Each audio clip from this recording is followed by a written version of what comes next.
আজ এক না গেছনো আর এক না পাত্রী দেখবে তা মোর ভাতি যে হয়তো পাস ছাড়ে না এখন অখ ধরি কেন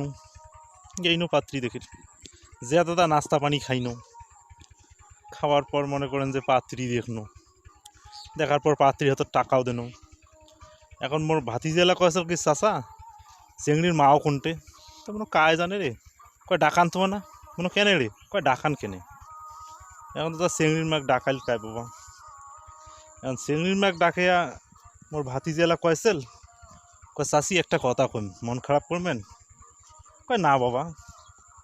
কয় তোমরা কি তোমার শ্বশুর শ্বশুর কোনোদিন জলাস নেন পাত্রীর মা তো দাদা মানে ঝাইং করি মুখ আন্দার করছে এখন কিছু কভার পাইছে না তখন মুই এলাকা নয় হুলে কি করছি কয় চাষা তোমার বুঝবেন না পাত্রীর মাও যদি শ্বশুর শ্বশুর জলে থাকে তা পাত্রীও শ্বশুর শ্বশুর জ্বলাইবে আর মনে ধর খবরদার এলে কথা কইস না মানুষের বাড়ি আসি কয় চাষা হক কথা কইতে দোষ কি দেখছেন দাদা আমার ভাতি যে কেমন জঞ্জাল যেটে যাইবে সেটে খালি জড়ি কেন লাগাইবে